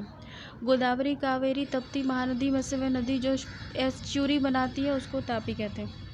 गोदावरी महानदी, नर्मदा और तापी नदियों की लंबाई के अवरोही क्रम में सही अनुक्रम क्या है? गोदावरी, नर्मदा, महानदी और ताप्ती। प्रायद्वीपीय भारत में पूर्व दिशा में बहने वाली नदियों का उत्तर दक्षिण का सही क्रम क्या है? तो स्वर्ण रेखा है, फिर महानदी है, फिर गोदावरी है, फिर कृष्णा है, फिर पेन्नार है, फिर कावेरी है, फिर बेंगई है। दक्षिण भारत की नदी का प्रमुख अपवाद तंत्र क्या है? वृक्षनुमा। दक्षिण भारत की नदियों का प्रमुख अफवाह तंत्र वृक्षनुमा है। सोन, नर्मदा और महानदी निकलती है अमरकंटक से। सोन, नर्मदा और महानदी निकलती है अमरकंटक से। वह नदी जो एस्चुरी नहीं बनाती है वो है महानदी। उड़ीसा में अपना डेल्टा बनाती है महानदी। उड़ीसा में अपना डेल्टा बनाती है महानदी। देखो, डेल्टा भी बनाती है महानदी। नर्मदा नदी डेल्टा नहीं बनाती है, गंगा नदी बनाती है, महानदी बनाती है, लेकिन नर्मदा नदी, सोन नदी और ये लोग नहीं बनाती। तीनों का उद्गम स्थल जो है वो अमरकंटक, सोन ही है। वह नदियाँ जिनके घाटों में जल का अभाव है, साबरमती और सप्ती घाटों में। वह नदियाँ जिनके घाटों में जल का अभाव है कौन है? साबरमती है, तापी है, तप्ती है। वह स्थान जहाँ से भारत वह नदियाँ जिनके घाटों में जल का अभाव है वो साबरमती और तप्ती के घाटों में है। वह स्थान जहाँ से भारत की दो महत्वपूर्ण नदियों का उद्गम होता है, जिनमें एक उत्तर की तरफ प्रवाहित होकर बंगाल की खाड़ी की तरफ प्रवाहित होने लगती है और दूसरी महत्वपूर्ण नदी में मिलती है और दूसरी अरब सागर की तरफ प्रवाहित होती है, वो अमरकंटक है। केरल में पूर्व की ओर प्रवाहित होने वाली नदियाँ हैं पंबार, भवानी और कबानी। मध्य प्रदेश और पूरब से पश्चिम की ओर प्रवाहित होने वाली नदियां हैं नर्मदा, तापी और माही। नर्मदा, महानदी, गोदावरी, कृष्णा नदियों में से सर्वाधिक बड़ा जल क्षेत्र गोदावरी नदी का है। प्रायद्वीपीय भारत की सबसे लंबी नदी है गोदावरी। वंशधारा, इंद्रावती, प्राणहिता और पेन्नार नदियों में से गोदावरी की सहायक नदियां हैं इंद्रावती और प्राणहिता। हिमालय की सभी श्रेणियों को काटने वाली नदियाँ सतलज है। देखो, हिमालय की सभी श्रेणियों को काटने वाली नदी है सतलज। दूधगंगा नदी अवस्थित है जम्मू कश्मीर, उत्तराखंड और महाराष्ट्र में। दूधगंगा। बंगाल की खाड़ी में गिरने वाली नदियाँ हैं गंगा, ब्रह्मपुत्र और गोदावरी। महानदी, कृष्णा, कावेरी, गंगा, ब्रह्मपुत्र, गोदावरी। गंगा की खाड़ी में गिरने वाली नदी कौन कौन सी है? तो गंगा है, ब्रह्मपुत्र है, गोदावरी है, महानंदा है, महानदी है। गंगा, ब्रह्मपुत्र, गोदावरी, महानदी, कृष्णा, कावेरी, पेन्नार, स्वर्णरेखा और ब्राह्मणी। कृष्णा नदी की सहायक नदी है कोयना, यरला, डीना, वरना घाट, प्रभा आदि। हंगरी सहायक नदी है तुंगभद्रा की। सोन नदी का वास्तविक स्रोत है शहडोल जिले में अमरकंटक से। उत्तर दक्षिण दिशा के आधार पर नदियों का सही क्रम कौन है? किशनगंगा, गंगा, वानगंगा और पेनगंगा। हिमाचल प्रदेश से होकर बहने वाली नदियां हैं व्यास, चिनाब, रावी, सतलज और यमुना। दिए गए चित्र को प्रदर्शित करता है। गंडक, गंगा, गोमती, घग्गर। गंडक, गंगा, गोमती और घग्गर। दामोदर नदी से निकाली गई नहर है एडन नहर। दामोदर सहायक नदी है हुगली की। दामोदर नदी निकलती है छोटा नागपुर के पठार से। पूरब की ओर बहने वाली भारत की नदी जिसमें निम्न डाउन रैपिंग के कारण विभ्रंश घाटियां हैं। दामोदर। भारत की सर्वाधिक प्रदूषित नदी दामोदर है। भारत में भूमि बंधित नदी है लूनी। लैंड लॉक्ड नदी है लूनी। लूनी नदी के संदर्भ में यह सही कथन है कि यह कच्चे किरण की दलदली भूमि में लुप्त हो जाती है। मही, घग्गर, नर्मदा, कृष्णा नदियों में से अंतःस्थलीय अपवहन तन नदी का उदाहरण है घग्गर। सबसे अधिक नदी पथ परिवर्तन करने वाली नदी है कोशी नदी। खारी नदी जिस अपवाह तंत्र का अंग है वह है बंगाल की खाड़ी। वह नदी जिसका स्रोत हिमनदों में नहीं है कोसी। त्रिवेणी नहर में पानी आता है गंडक नदी से। बिहार की वह नदी जिसने वर्ष 2008 में अपना मार्ग परिवर्तित किया एवं आपदा की स्थिति उत्पन्न की थी कोसी। भारत की नदी स्पीति, सतलज, श्योक और जास्कर में उत्तर से दक्षिण की ओर जुते हुए नदियों का सही क्रम है श्योक, जास्कर, स्पीच और सतलज। संथाल परगना में लगने वाला दुमका का हिजला मेला आयोजित किया जाता है मयूराक्षी नदी पर। दो राज्यों में पहली बार दो नदियों को जोड़ने की परियोजना के संबंध में समझौते के स्मृति पत्र पर हस्ताक्षर किए गए। राज्यों के नदियों के नाम उत्तर प्रदेश और मध्य प्रदेश। केन एवं बेतवा। उत्तर प्रदेश, मध्य प्रदेश राज्यों में संयुक्त राजघाट नदी घाटी परियोजना लागू की गई है। वह स्थित है बेतवा नदी पर। दक्कन पठार अपने पश्चिमी किनारे पर उच्चता पर है और पूर्व में बंगाल की खाड़ी की दिशा में इसकी मंद प्रवणता है। भारत में विश्व का सबसे ऊंचा पुल बनाया जा रहा है चेनाब नदी पर। भारत में विश्व का सबसे ऊंचा पुल बनाया जा रहा है चेनाब नदी पर। महात्मा गांधी सेतु स्थित है बिहार में। वह नदी जिसका उद्गम स्थल भारत में नहीं है सतलज, कपिली जिसकी सहायक नदी है ब्राह्य ब्रह्मपुत्रा नदी हो गया, देखो नदी और सहायक नदी हो गया गोदावरी, मंजरा, कृष्णा, भीमा, ब्रह्मपुत्र, तीस्ता, गोदावरी, इंद्रावती। अध्यारोपित नदी का उदाहरण है चंबल।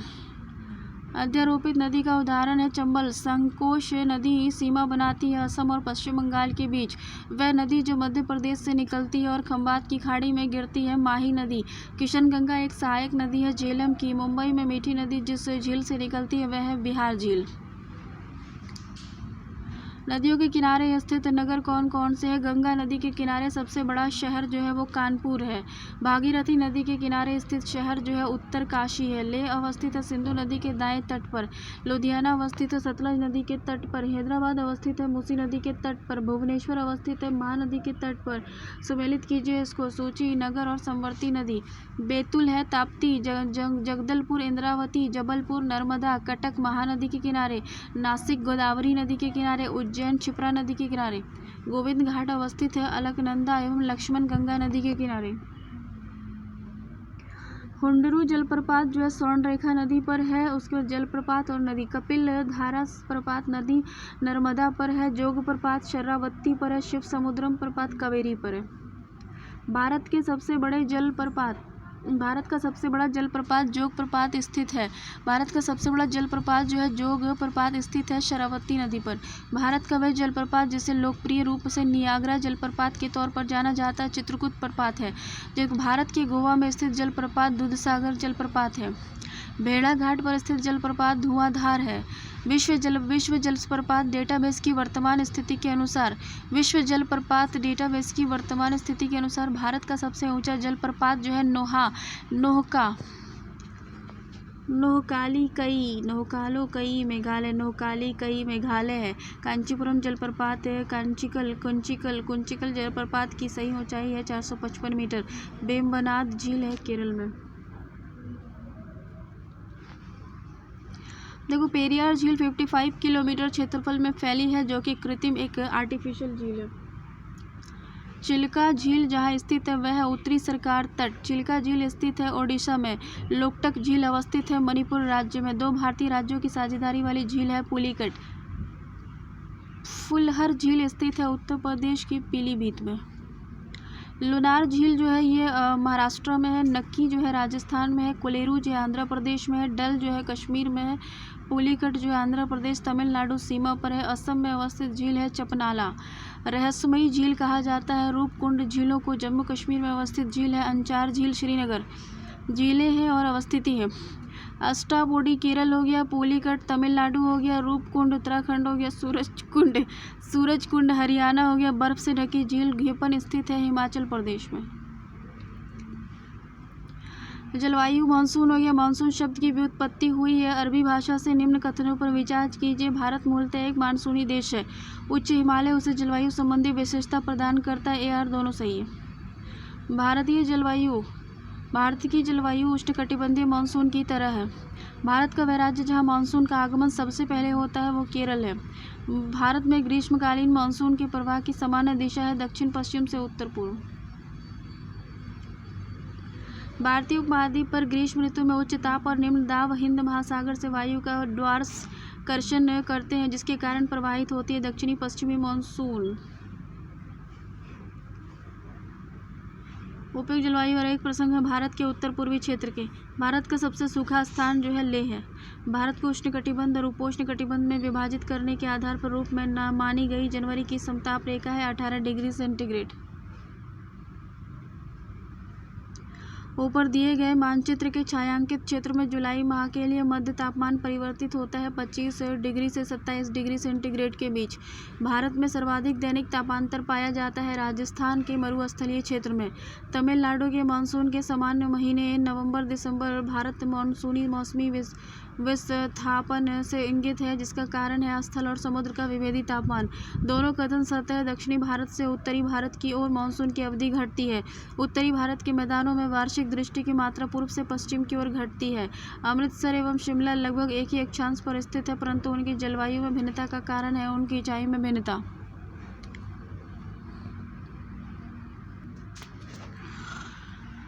छत्तीसगढ़ राज्य में फैलाव पाया जाता है आर्द्र दक्षिण एवं जलवायु का। कोच्चि के तेजपुर आर्द्र जलवायु का अनुभव होता है। कोच्चि एवं तेजपुर में मानसून का निवर्तन इंगित होता है। साफ आकाश से बंगाल की खाड़ी में अधिक दाब परिस्थिति में स्थल पर तापमान के बढ़ने।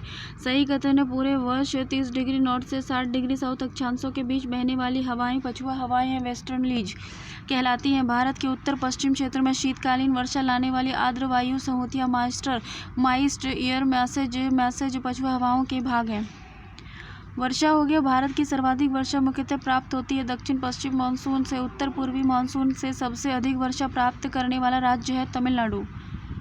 अरुणाचल प्रदेश, सिक्किम, केरल और जम्मू कश्मीर राज्यों में से अधिकतम औसतन वार्षिक वर्षा होती है सिक्किम में। ऐसे दो नगर जो लगभग एक ही अक्षांश पर अवस्थित है, फिर भी उनकी वार्षिक वर्षा की कुल मात्रा का अंतर सर्वाधिक अस्पष्ट है, वो है अजमेर और शिलोंग।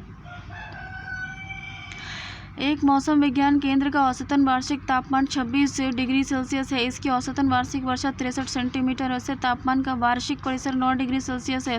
संदर्भित केंद्र है चेन्नई। भारतीय नगर पटना, कोच्चि, कोलकाता, दिल्ली में सामान्य वर्षा का सही अवरोही क्रम क्या है?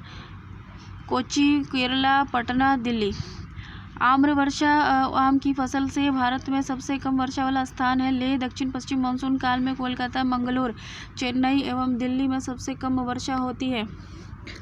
देखो, मेघालय राज्य में चेरापूंजी अवस्थित है। मेघालय राज्य में भारत में इसमें सर्वाधिक वर्षा वाला क्षेत्र है पश्चिमी घाट, हिमालय क्षेत्र और मेघालय। भारत में वर्षा का अधिकतर होते हुए भी यह देश प्यासी धरती समझा जाता है। इसका कारण है कि वर्षा के पानी का तेजी से बह जाना, वर्षा के पानी का शीघ्रता से भाप बनकर उड़ जाना और वर्षा का कुछ थोड़े ही महीने में जोर से होना। वह जल प्रबंधन युक्ति जो भारत में लागत का अधिकतम लाभ देने वाली है, वर्षा के जल का संचयन। भारत में औसतन 200 मिलीमीटर वर्षा होती है। जम्मू कश्मीर में व झारखंड में वर्षा प्राप्त होती है दक्षिण पश्चिम मानसून से।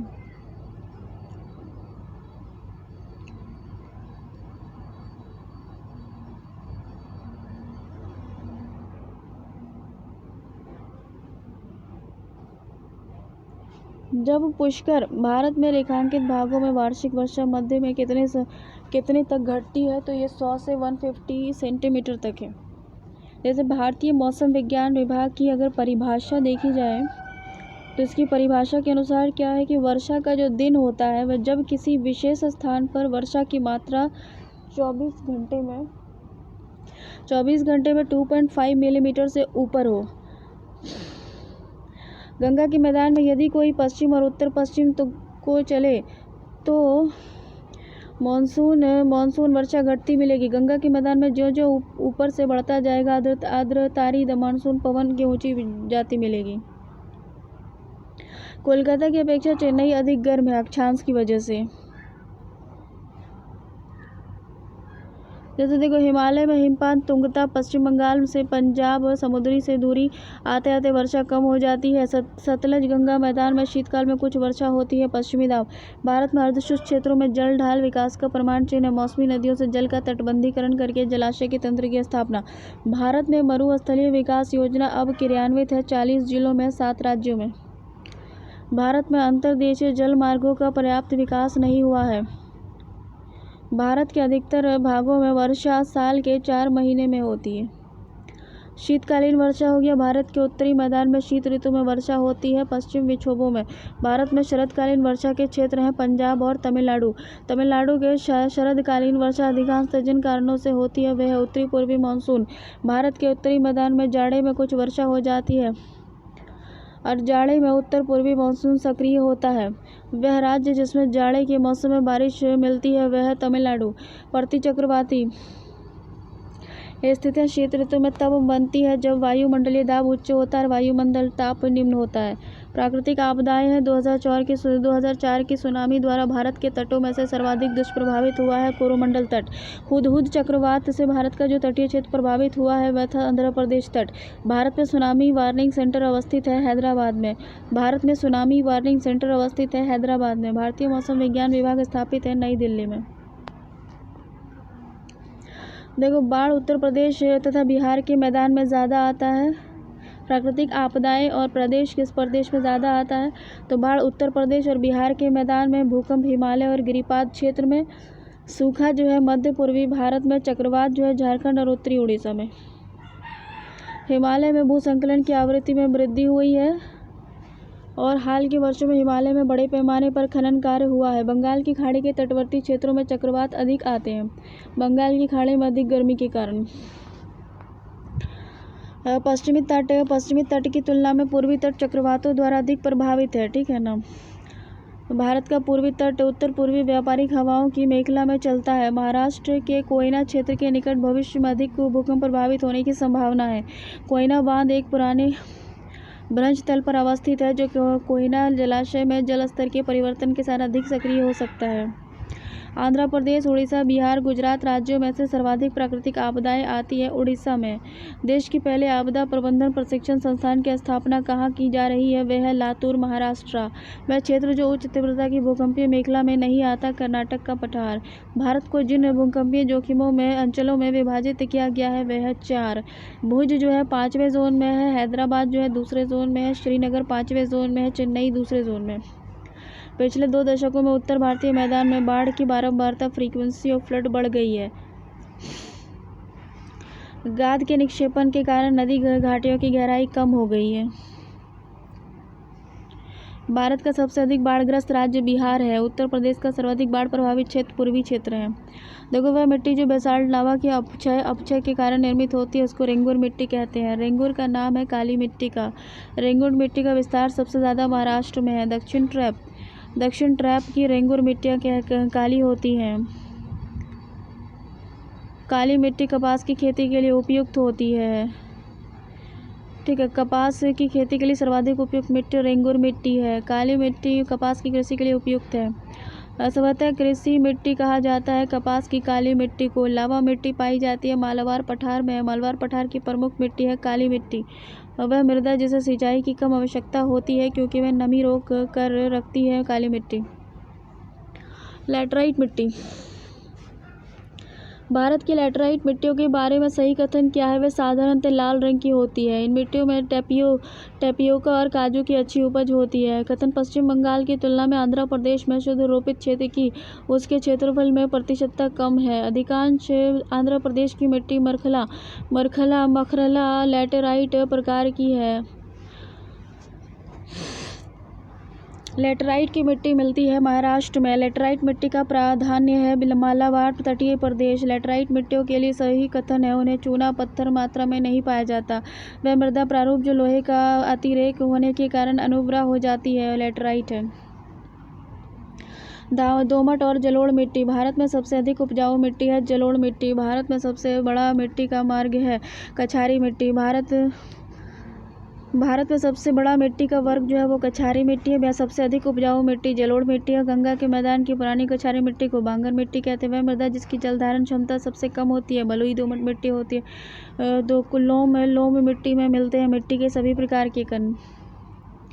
दोमट मिट्टी लोम मिट्टी को मिलते हैं सभी प्रकार के कण। मिट्टी का विविध देखो, पश्चिमी राजस्थान की मिट्टियों में सर्वाधिक मात्रा में कैल्शियम की होती है और आलू, सोधर्म, सूरजमुखी, टमाटर फसलों में से वह फसल जो मृदा को नाइट्रोजन से भरपूर कर देती है वो है मटर।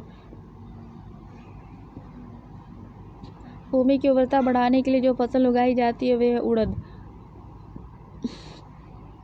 भारत के कुछ भागों में यात्रा करते हुए आप देखेंगे कि कहीं कहीं लाल मिट्टी पाई जाती है। मिट्टी के इस रंग का प्रमुख कारण है फेरिक ऑक्साइड की विद्यमानता। भारतीय मृदाओं में किस सूक्ष्म तत्व की सर्वाधिक कमी है वो है जस्ता। हिमालय की मिट्टियों में ह्यूमस प्रचुर मात्रा में पाया जाता है। पौधे में सबसे अधिक पानी मिलता है चिकनी मिट्टी में। मिट्टी का वह कण है जिसका व्यास 0.002 मिलीमीटर से कम होता है मृत्तिका होता है।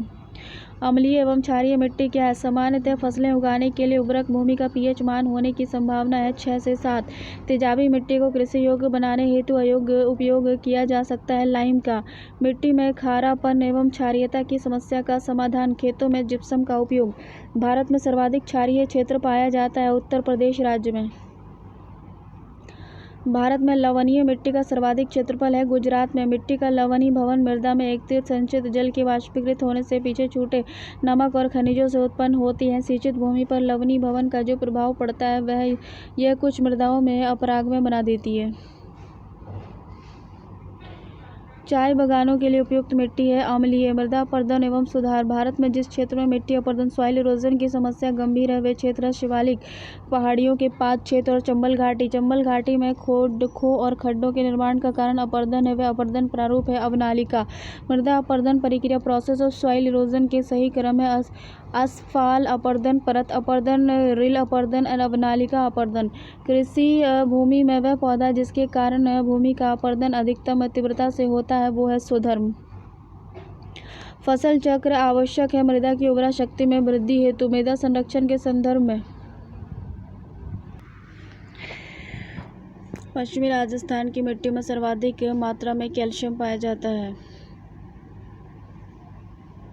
भारत में सबसे बड़ा मिट्टी का वर्ग कछारी मिट्टी है। गंगा के मैदान की पुरानी कछारी मिट्टी कहलाती है। बंगर मिट्टी वह मृदा जिसकी जल धारण क्षमता सबसे कम होती है। बलुई दोमट मिट्टी। दोमट मिट्टी में मिलते हैं मिट्टी के सभी प्रकार के कण। पश्चिमी राजस्थान की मिट्टी में सर्वाधिक मात्रा में होती है कैल्शियम। आलू, सोधर्म, सूरजमुखी, मटर फसलों में से वह फसल जो मृदा को नाइट्रोजन से भरपूर कर देती है। मटर। भूमि की उर्वरता बढ़ाने के लिए जो फसल उगाई जाती है वह है उड़द। भारत के कुछ भागों में यात्रा करते हुए आप देखेंगे कि कहीं कहीं पर लाल मिट्टी पाई जाती है। मिट्टी के इस रंग का प्रमुख कारण है फेरिक ऑक्साइड की विद्यमानता। भारतीय मृदाओं में किस सूक्ष्म तत्व की सर्वाधिक कमी है वो है जस्ता।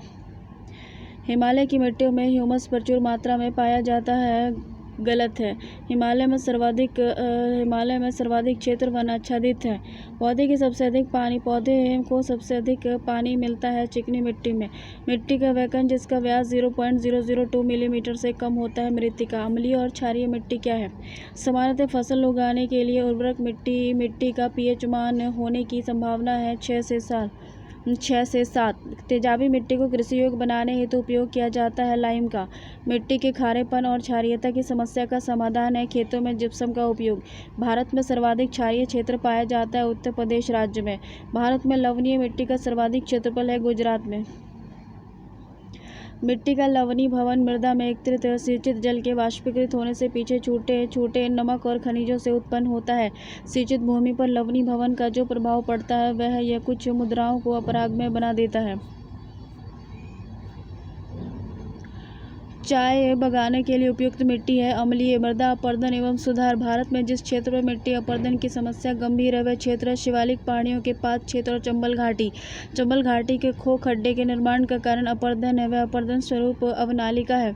मृदा अपरदन क्रियाओं के सही क्रम अम्फाल अपरदन, परत अपरदन, रेल अपरदन, अवनालिका अपरदन। कृषि भूमि में वह पौधा जिसके कारण भूमि का अपरदन अधिकतम तीव्रता से होता है स्वधर्म।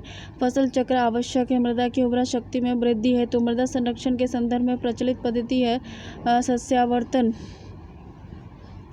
भारत में मिट्टी अपक्षय समस्या संबंधित है। वनों उन्मूलन से मृदा अपरदन रोका जा सकता है वनारोपण द्वारा। प्राकृतिक वनस्पति भोजपत्र वृक्ष मिलता है। हिमालय में इकट्ठा बनाने हेतु जिस पेड़ की लकड़ी का प्रयोग होता है वह है खैर। वह वन जो भारत के सर्वाधिक बृहत क्षेत्र में पाया जाता है उष्णकटिबंधीय आर्द्र पर्णपाती वन। सागौन का साल उत्पाद है उष्णकटिबंधीय शुष्क पतझड़ी वन के।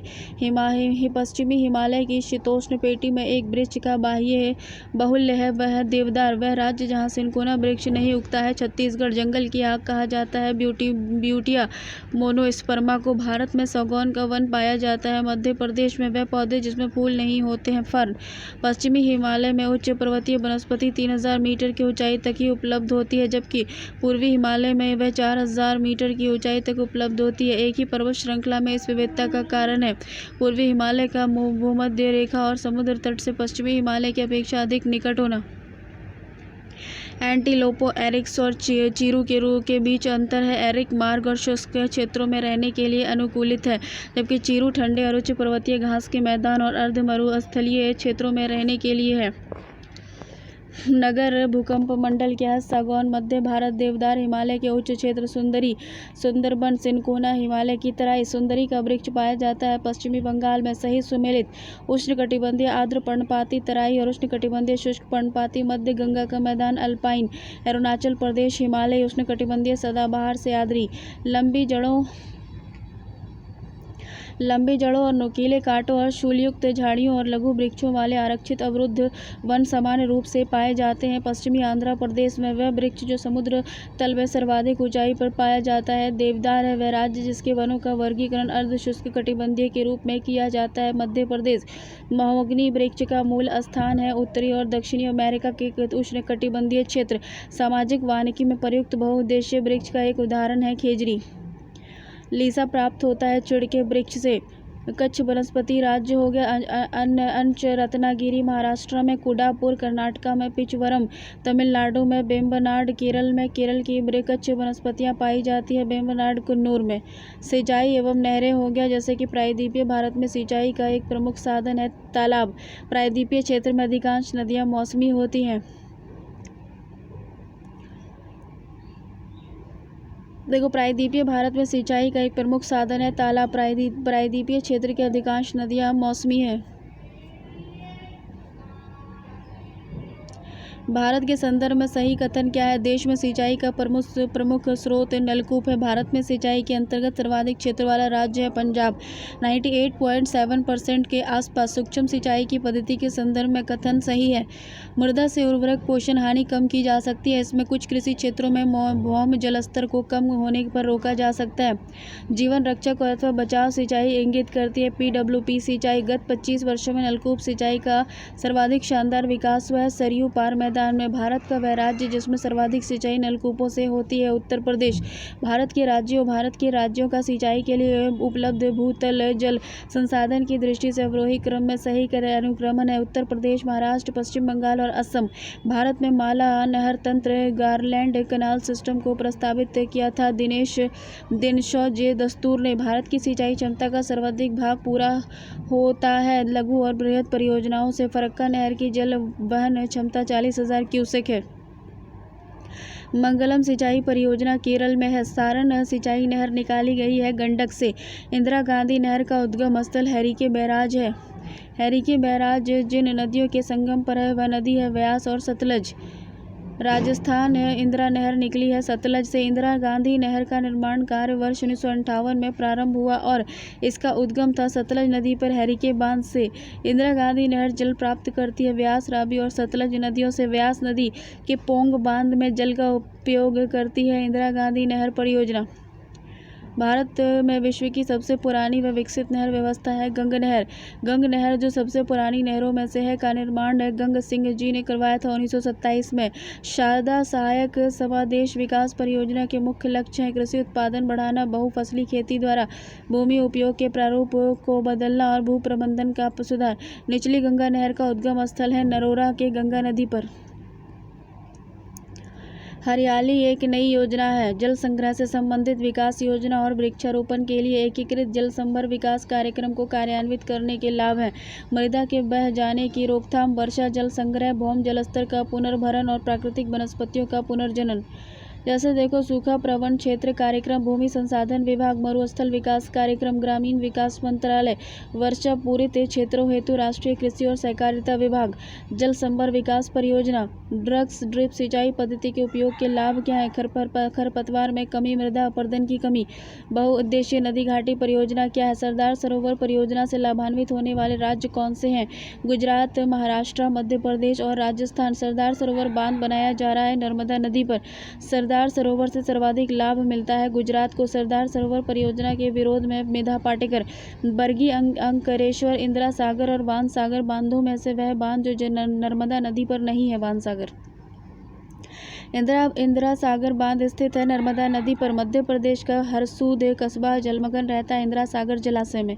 अंकुरेश्वर परियोजना संबद्ध है नर्मदा नदी से। नर्मदा बचाओ आंदोलन जिस बांध की ऊंचाई बढ़ाने के निर्णय का विरोध कर रहा है वह बांध है सरदार सरोवर भाखड़ा नंगल एक संयुक्त परियोजना है हरियाणा पंजाब राजस्थान की। भाखड़ा नंगल बांध बनाया गया है सतलज नदी पर। भारत का सबसे पुराना जल शक्ति उत्पादन केंद्र है शिव समुद्रम जल विद्युत परियोजना स्थित है कर्नाटक में। कावेरी नदी के जल बंटवारे का विवाद जिन राज्यों से संबंधित है वह राज्य है तमिलनाडु, कर्नाटक, केरल और पांडुचेरी। नागार्जुन सागर परियोजना अवस्थित है कृष्णा नदी पर। भारत में नागार्जुन सागर परियोजना स्थित है। आंध्र प्रदेश में हीराकुंड बांध बनाया गया है महानदी पर।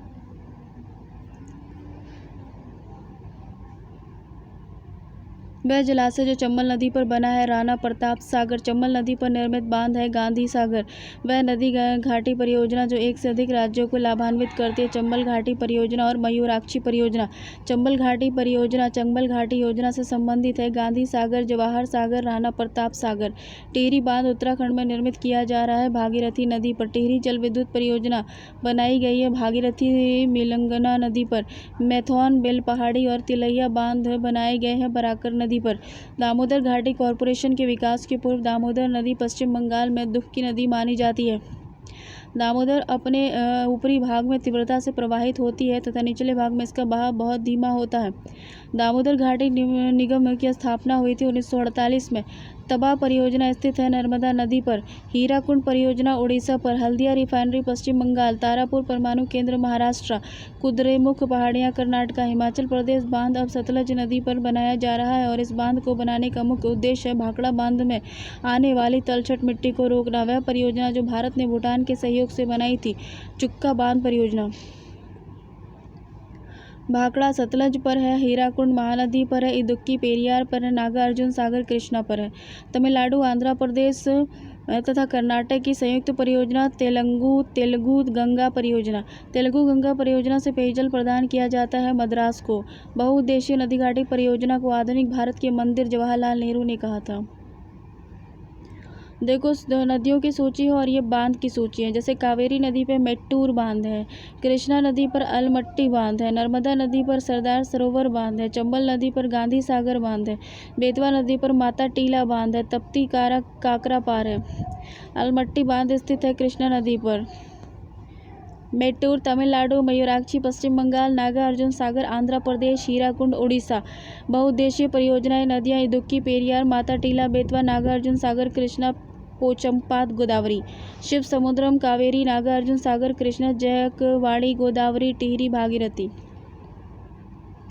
कात्योपोंग जल विद्युत परियोजना अवस्थित अंडमान निकोबार द्वीप समूह। भारत में सबसे पुराना जल विद्युत स्टेशन है सिद्राबाग। भारत में प्रथम जल विद्युत संयंत्र की स्थापना की गई थी दार्जिलिंग में। फरक्का पश्चिम बंगाल, घाटप्रभा कर्नाटक, हीराकुंड उड़ीसा, काकरापार गुजरात। रिहंद उत्तर प्रदेश हो गया, उकई गुजरात हो गया, कोयना महाराष्ट्र हो गया, गोविंद सागर सतलज हो गया, कुलेरू झील कृष्णा गोदावरी दोआब क्षेत्र हो गया, उकई जलाशय तप्ती हो गया, वुलर झील झेलम हो गया। कालागढ़ बांध बना हुआ है रामगंगा नदी पर। तबा परियोजना संबंधित है होशंगाबाद से। बांध पोंग बांध बनाया गया है व्यासी नदी पर। मेघा बांध का निर्माण हुआ है कोठारी नदी पर। तुलबुल परियोजना का संबंध है झेलम नदी पर। बगलिहार पावर प्रोजेक्ट जिसके विषय में पाकिस्तान द्वारा विश्व बैंक के समक्ष विवाद उठाया गया था भारत तथा जिस नदी पर बनाया गया वो है चिनाब नदी। बगलिहार पन विद्युत परियोजना जो हाल में चर्चित रही थी वो जम्मू कश्मीर में है। दमन गंगा गुजरात, गिरना महाराष्ट्र, पंबा केरल। तपोवन और विष्णुगढ़ जल विद्युत परियोजना अवस्थित है उत्तराखंड में। महाकाली संधि जिन देशों के मध्य है वह है नेपाल और भारत। कलपक्कम तमिलनाडु, राणा प्रताप सागर राजस्थान, नरौरा उत्तर प्रदेश, तारापुर महाराष्ट्र। मीठे पानी की कल्पसर परियोजना अवस्थित है गुजरात में। वह राज्य जिसमें सुइल नदी परियोजना स्थित है हिमाचल प्रदेश में। तिस्ता लो डैम प्रोजेक्ट तृतीय तिस्ता नदी पर प्रस्तावित है। इस प्रोजेक्ट का स्थल है पश्चिम बंगाल में। तिस्ता जल विद्युत परियोजना स्थित है सिक्किम में। बहुउद्देशीय परियोजना संबंधित है रिहंद परियोजना सोन पर, रानी लक्ष्मीबाई बांध परियोजना बेतवा पर, रामगंगा परियोजना रामगंगा पर। उत्तर प्रदेश में रानी लक्ष्मीबाई बांध परियोजना निर्मित है बेतवा नदी पर। दुलहस्ती हाइड्रो पावर स्टेशन जो है चेनाब नदी पर। देखो, भद्रा कर्नाटका, भवानी नगर तमिलनाडु, गांधी सागर मध्य प्रदेश, राणा प्रताप सागर राजस्थान, तिलैया बांध स्थित है बराकर नदी झारखंड पर, गोविंद बल्लभ पंत सागर जलाशय स्थित है उत्तर प्रदेश में, गंडक परियोजना संयुक्त परियोजना है बिहार उत्तर प्रदेश की। वे प्रमुख राज्य जो प्रस्तावित किसाऊ बांध परियोजना से लाभान्वित होंगे उत्तराखंड और हिमाचल प्रदेश। इसमें कहता है नदी घाटी परियोजना और नदी पंचेट हिल बांध दामोदर, राणा प्रताप सागर बांध चंबल, वह बांध जो सिंचाई के लिए नहीं है शिव समुद्रम, अति विवादित बबली प्रोजेक्ट अवस्थित है महाराष्ट्र में। कृषि, भारतीय कृषि का इतिहास लिखा था MS रंधावा ने। भारत की एग्रो इकोलॉजिकल जोन्स की कुल संख्या है 20। भारत की शुष्क पेटी की अर्थव्यवस्था प्रधानतः कृषि आधारित है। इसमें द्वितीय हरित क्रांति के लिए बहुत क्षमता है। भारत की खाद्य और पोषण सुरक्षा के संदर्भ में विभिन्न फसलों के बीच प्रतिस्थापन दरों को बढ़ाने के भविष्य से खाद्यान्न उत्पादन लक्ष्यों को प्राप्त करने में मदद मिलती है, किंतु इसके अपेक्षाकृत बड़े विस्तृत कार्यान्वयन में बाध्यताएं हैं। वह निजी क्षेत्र की बीज कंपनी, उद्यान कृषि, फसलों की रोपण सामग्री और सब्जियों की गुणवत्ता वाली चीज़ों की पूर्ति कोई सहभागिता नहीं है। देश का पहला कृषि विश्वविद्यालय GBPUAU पंतनगर, भारतवर्ष में प्रथम कृषि विश्वविद्यालय की स्थापना हुई थी 1960 में। यदि खाद्यान्नों का सुरक्षित संग्रह सुनिश्चित करना हो तो कटाई के समय उनका आर्द्रता अंश होना चाहिए 14% से कम। भारत में कृषि उपयोग भूमि उपयोग वर्गीकरण का सन्निकट विरूपण है। नेट बुआई क्षेत्र 47%, वन 23% और अन्य क्षेत्र 30%। कृषि में युग्म पैदावार का आशय है। विभिन्न मौसमों पर 2 फसल उगाने से मिश्रित खेती की प्रमुख विशेषता क्या है? पशुपालन और शस्य उत्पादन को एक साथ करना, प्रकृति पर अधिक निर्भरता और उत्पादन का निम्न स्तर, फसलों की विविधता और बड़े खेतों की प्रधानता में से भारतीय कृषि की विशेषता नहीं है बड़े खेतों की प्रधानता। पारंपरिक खेती के आधुनिक वैज्ञानिक खेती में रूपांतरण में हरित क्रांति की तकनीक की महत्वपूर्ण भूमिका रही है। इसमें सामाजिक और पर्यावरणीय लागत सम्मिलित नहीं होता। जनसंख्या का दबाव, प्रच्छन्न बेरोजगारी और सहकारी कृषि और भू जोतों का आकार छोटा और में से एक भारतीय कृषि की निम्न उत्पादकता का कारण नहीं है। सहकारी कृषि, भारत में संकाय चालू जोतों का सबसे बड़ा औसत आकार है राजस्थान में। भारत में कृषि को समझा जाता है जीविकोपार्जन का साधन। भारतीय कृषि के संदर्भ में सही कथन है भारत में दालों की खेती के अंतर्गत आने वाला लगभग 90% क्षेत्र वर्षा द्वारा पोषित है। भारत में रासायनिक उर्वरकों के 2 बड़े उपभोक्ता है उत्तर प्रदेश और आंध्र प्रदेश। नई सुधारी गई ऊसर से हरी खाद के लिए उपयुक्त फसल ढेंचा, शनई और बोड़ा, लेबिया तथा गवार जैसे खरीद खाद वाली फसलों में से नाइट्रोजन की मात्रा सर्वाधिक पाई जाती है। बोड़ा, लेबिया में संतुलित उर्वरक प्रयोग किए जाते हैं उत्पादन बढ़ाने के लिए, खाद्य की गुणवत्ता उन्नत करने हेतु, भूमि की उत्पादकता बनाए रखने हेतु। देखो, केरल तट, तमिलनाडु तट, तेलंगाना और विदर्भ से दक्षिण भारत में उच्च कृषि उत्पादकता का क्षेत्र पाया जाता है। तमिलनाडु तट में पूर्ण भरण योग्य मौसम जल संसाधन में सबसे संपन्न राज्य उत्तर प्रदेश है। भारत में ठेकेदारी कृषि को लागू करने और अग्रणी राज्य है पंजाब। हरित क्रांति खेती से सन्निहित समेकित कीट प्रबंधन, समेकित पोषक पदार्थ आपूर्ति और समेकित प्राकृतिक संसाधन प्रबंधन है। भारतीय कृषि पर वैश्वीकरण का प्रभाव, अंतर्राष्ट्रीय बाजारों तक भारतीय किसानों के उत्पादों की पहुंच, नकदी फसल पर बल, आय समानता में वृद्धि, आर्थिक सहायता में कटौती आदि। बीज ग्राम संकल्पना के प्रमुख उद्देश्य का सर्वोत्तम वर्णन करता है। किसानों को गुणवत्ता युक्त बीज उत्पादन का प्रशिक्षण देने में लगाना और उनके द्वारा दूसरों को समुचित समय पर तथा वहन करने योग्य लागत में गुणवत्ता युक्त बीज उपलब्ध कराना गुणवत्ता गारंटी की मोहर है। एक गुणवत्ता युक्ति की मोहर है। ठीक है। हरित क्रांति देखो, हरित क्रांति नई कृषि व्यूह रचना परिणाम थी जो 20वीं सदी के प्रारंभ में की गई थी। 7वें दशक के दौरान